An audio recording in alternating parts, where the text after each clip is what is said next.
पीले दांत वाली बहू। रंजना कभी ब्रश नहीं करती थी। उसे कितनी बार उसके माँ बाप ने डांटा, लेकिन उसका कोई असर उस पर होता ही नहीं था, जिस कारण से उसके दांत पीले पीले हो जाते हैं। शादी के बाद। अरे बहू, वैसे तो तुझ में कोई कमी नहीं है, पर तेरे दांत इतने पीले कैसे हैं बेटा? कैसे मतलब? कोई सर्जरी थोड़ी ना कराई है। वो तो क्या नाम, मैं ब्रश नहीं करती थी तो पीले हो गए। अब क्या करूं? आप कहे तो लाल करवा लूं या फिर काले? यार ये क्या है, क्यों माँ से लड़ रही हो? लड़ रही हूँ?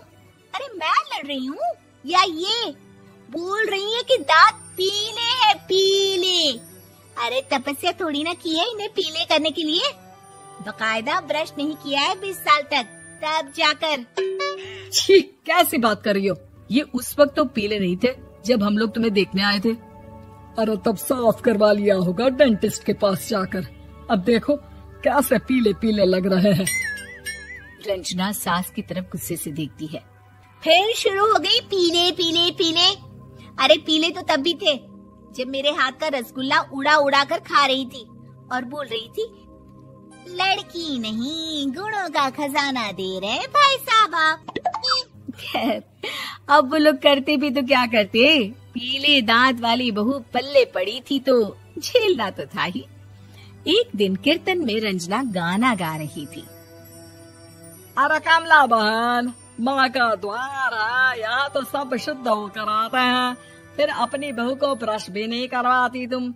दूर से पीले पीले दांत भक्ति में बाधा उत्पन्न कर रहे हैं। अरे कोई 2 साल के बच्ची थोड़ी ना लेकर आई हूँ मैं बहू बनाकर। अच्छी खासी लड़की है, अरे कैसे करवाऊं ब्रश? ये तो उसे खुद करना चाहिए ना। अब माँ बाप तो इसके जैसे तैसे निपटा दिए, ये नहीं सोचा कि सास कैसे संभालेगी। सास बहू को लेकर घर आ जाती है, लेकिन सोच लेती है कि अब इसे लेकर कहीं नहीं जाएगी। अगले रोज बहू कहती है, अरे क्या हो गया, मंदिर नहीं जाना क्या? कीर्तन का वक्त हो रहा है। मेरी मधुर वाणी से कान्हा जी जागते हैं और सोते हैं। आप तो जानती है ना उनकी भक्ति में कितना मन लगता है मेरा। वो क्या है ना, तबीयत ठीक नहीं लग रही है मेरी, आराम करूंगी मैं। तबीयत ठीक नहीं लग रही? अभी तो मिथुन के गाने पर नाच रही थी आप, और अब बोल रही है कि तबीयत ठीक नहीं लग रही। अरे भक्ति में मन लगा लो सासू माँ, ऊपर जाना है, क्या मुंह दिखाओगी आप? हाँ? सास को बहू की बात पर गुस्सा आ जाता है। मैं क्या मुंह दिखाऊंगी, इसकी चिंता तो ना कर, समझी? अपने मुंह की चिंता कर, जो ये पीले पीले दांत लेकर हर जगह पहुंच जाती है। पता है लोग कितना मजाक बनाते हैं। ना जी ना, मैं नहीं जाना कहीं तेरे साथ। तो ये बात है। कोई ना, मत जाओ, मैं अपने कमरे में ही बैठकर भक्ति कर लूंगी। ऊपर वाला दांत थोड़ी ना देखता है, मन देखता है, भावना देखता है। और अरे बस बस, तू सब कुछ दिखा, बस ये सफेद चमकदार दांत ना दिखाना किसी को, है? जा यहाँ से। बहू को सास की बात का कोई फर्क नहीं पड़ता, वो तो जैसी थी वैसी ही रह जाती है। सुबह नहाकर किचन में खाना बनाना, फिर खाना खाना, कीर्तन भजन करना और सो जाना। एक दिन, माँ जी मैं सहेली के घर जा रही हूँ, शाम को लेट आऊंगी। हाँ, तो जाना, मैंने कौन सा तेरी आरती करनी है घर पर बैठकर। रंजना सहेली के घर जाती है, जहाँ वो पार्टी में जाने की तैयारी कर रही होती है। अरे शिखा, कहाँ जाने की तैयारी कर रही है? मैं गलत वक्त पर आ गई क्या? अरे नहीं यार, उल्टा सही वक्त पर आई है। मैंने ये साड़ी और ज्वेलरी निकाली है यार, शाम को इनके ऑफिस की एक पार्टी में जाना है। बताना कैसा लग रहा है ये सब? नहीं यार, इस ड्रेस के साथ तो वो वाली ज्वेलरी अच्छी लगेगी। हाँ सही बोल रही है, मैंने ध्यान ही नहीं दिया। वैसे तो हमेशा से मस्त फैशन सेंस रखती है। तो बड़ा जाती होगी ना पति के साथ पार्टी में। रंजना कुछ नहीं बोलती, बस सोचती है कि यार काश ये बात सही हो जाती, पर मैं क्यों नहीं जाती पार्टी में? क्या इन लोगों की कोई पार्टी होती नहीं होगी? रंजना घर आती है और रात में पति से सवाल करती है, एक बात बताइए, आप मुझे किसी पार्टी में क्यों नहीं ले जाते? क्या आपके यहाँ ऑफिस में पार्टी नहीं होती? पति बेचारा क्या कहता कि दांत पीले हैं तुम्हारे इसलिए।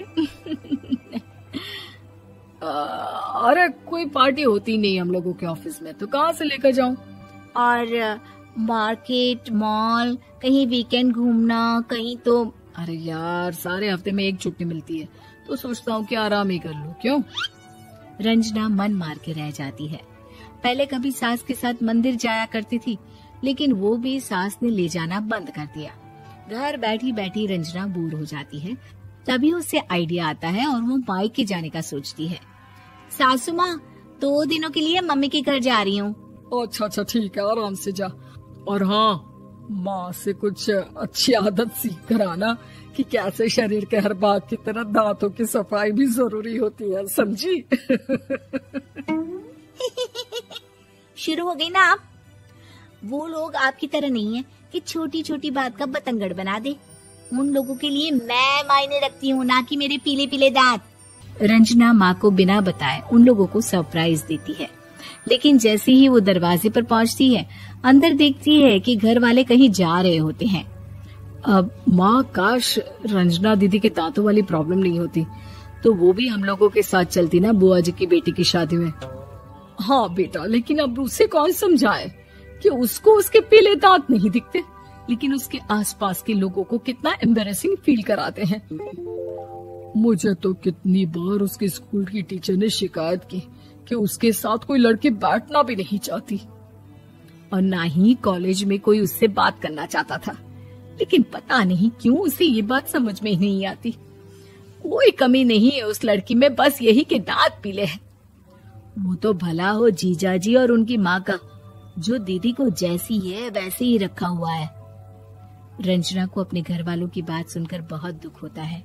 वो सोचती है कि वो क्या करे, लेकिन फिर वो सीधा डेंटिस्ट के पास जाती है, अपने दांत चमकाती है और कसम खाती है कि वो रोज ब्रश करेगी। अरे क्या हो गया? तुम तो 2 दिनों के लिए गई थी ना, पर कोई ना, अच्छा है, चलो आ गई तो।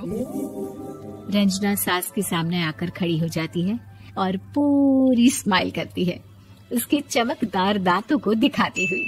है? चले मंदिर। माँ, मुझे माफ कर दीजिए, मैंने आप लोगों को बहुत एम्बैरेसिंग फील करवाया। मैं आज से रोज ब्रश करूंगी।